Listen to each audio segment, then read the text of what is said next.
Čia dienraščio Bernardino LT žvilgsnis į karą tarp Palestinos ir Izraelio, minint antrasias jo metinės. Mūsų pašnekovas, politologas, Vytauto Didžiojo universiteto profesorius Egdūnas Račius. Kaip kinta ir kuria linkme padėtis šiame regione? Kokios naujausios žinios? Naujų žinių, ta prasme, kad jos būtų optimistinės, kol kas nėra. Vienintelė nauja ta žinia yra, kad turėtų prasidėti dėrybos, kiek jos ilgai gali užtrukti Egipte ir kokia sėkmė jų laukia, tai tikrai niekas negali prognozuoti, bet jeigu kalbame apie situaciją pačioje Gazoje, tai pranešimai iš visų pusių, iš Izraelio kariuomenės ir iš nepriklausomų šaltinių yra tokie, kad Izraelis beatodairiškai bombarduoja Gazos ruožą ir civilių aukos tiesiog kiekvieną dieną jos auga, o humanitarinė pagalba jau mažiausiai 4 savaitės jokių pavydalų nepasiekė Gazos gyventojų, taip kad tos naujienos tam tikrą prasme yra tokios pačios liūdnos ir tokios pačios senos. Jungtinių Amerikos valstijų prezidento Donaldo Trumpo paskelbtas planas apima 20 punktų.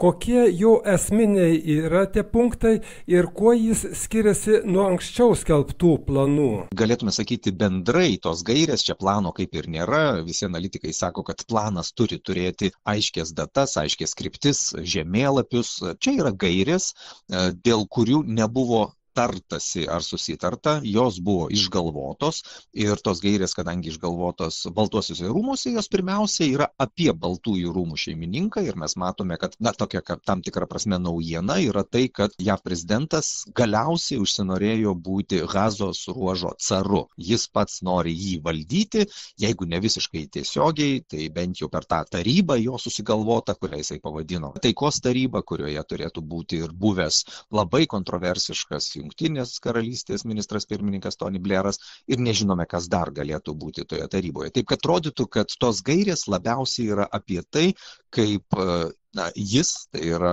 JAV prezidentas, taps vadovu, o tada antrame plane yra užtikrinti Izraelio kaip valstybės ir visuomenės saugumą ir tada kažkas sakytų gerai, bet juk atrodytų tos gairės yra apie Gazą ir atsakymas ne, jos nėra apie Gazą, jos yra apie JAV prezidentą ir Izraelio saugumą.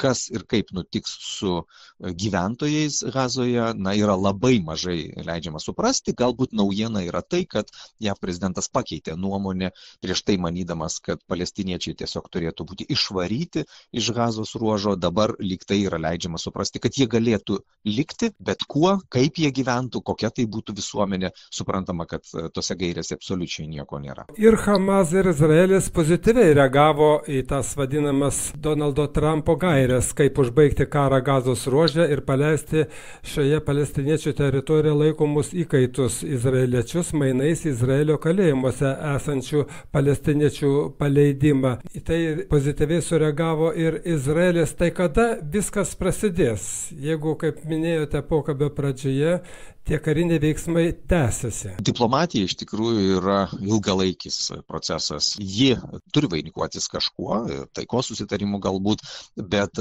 tai nenutinka dažniausiai labai greitai. O mes matome, kad šį kartą JAV prezidentas, žinodamas, kad yra prasidėjęs Nobelio premijų sezonas, norėtų sugebėti prastumti, jeigu taip galima pasakyti, tą reikalą kaip įmanoma greičiau, tikėdamasis, kad Nobelio taikos komitetas kažkaip tai pastebės ir jam duos tą premiją. Taip, kad, kaip sakiau, visos tos gairės yra didžiąja dalimi apie jį, ne apie palestiniečius. Bet grįžtant prie palestiniečių ir kas galėtų nutikti, tai sunku prognozuoti, suprantama, ir tai, kad yra sakoma, kad tiek Hamas, tiek Izraelis su tomis gairėmis sutiko, tai iš karto reikia pasakyti, kad sutiko be jokio entuziazmo, su didelėmis išimtimis.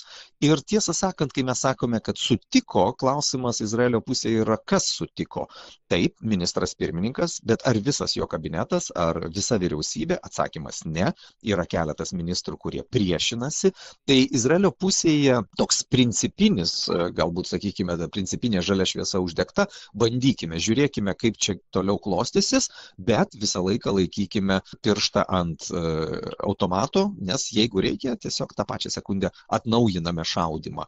Tai Izraelio yra tokia pozicija, o Hamas matyt žaidžia savo žaidimą ir tas žaidimas ir vėl turbūt jau nebesusijęs su palestiniečiais, su jų likimu, bet labiau su Hamas likimu, nes mes matome, kad Hamas yra labai spaudžiamas savo finansuotojų, savo partnerių, savo sąjungininkų, turiu galvoje ir Turkijos prezidentas jau pradėjo spausti, matyt Kataras po tų išpolio, kurį Izraelis organizavo Kataro sostinėje Duhoje, tai irgi pradėjo labai spausti ir Hamas tiesiog matyt turi mažiau manevro laisvės ir sutinka eiti, kas iš tikrųjų atrodytų į neišvengiamą pragaištį. Turiu galvoje, kad jeigu tos dėrybos vestų į tų gairių įgyvendinimą, vis dėlto matome, kad svarbiausia užduotis yra, kad Hamas kaip organizacija nustotų egzistuoti apskritai ir suprantama, nebeturėtų jokio vaidmens palestiniečių politikoje. Tai va čia tiesiog su kuo sutinka Hamas, sutinka savižudybei, turbūt politiniai galima būtų taip pasakyti. Ir klausimas yra, ar iš tikrųjų sutinka ir dar kol kas to nežinome. Tai kaip tada reikėtų vertinti pranešimą, kad Hamas vyriausiasis darybininkas Khalilas Chaya atvyko su delegacija į Egiptą netiesioginėms daryboms su Izraeliu ir kiek realu, kad šį kartą tas proveržis pagaliau šioks toks bent į priekį įvyks? Kad jis atvyko, tiesiog indikuoja tai, kad Hamas turi vis mažiau manevro laisvės, ką aš sakiau, jis buvo priverstas atvykti, nepaisant to, kad, kaip žinome, ką tik jis vos nebuvo nužudytas valstybės, kurios atstovai dabar atvyksta, kad ir netiesioginių dėrybų vis dėlto į Egiptą, tai jam asmeniškai turbūt tai yra labai sudėtinga situacija, bet bendrai kalbant, aišku, Hamas kaip organizacijai, o apie proveržį kalbant, tai matyt, proveržis čia yra ne Hamas rankose, ne Hamas sprendimai gali lemti, pirmiausia, paliaubas, tada vėliau galbūt ir kažkokį taikos susitarimą. Tai yra Izraelio valioje. Viskas yra Izraelio valioje, ir suprantama, kad Izraelio veiksmai gali būti, o gali ir nebūti koordinuojami su Jungtinių valstijų administracija. Taip kad čia šiuo atveju, jei mes norim proveržio, mes turime klausti, ar Izraelio pusė yra pasiruošusi. Ir aš lieku skeptiškas, nes tai tikrai nėra vien tik tais Izraelio ministras pirmininkas, šiaip ar taip tai yra koalicinė vyriausybė.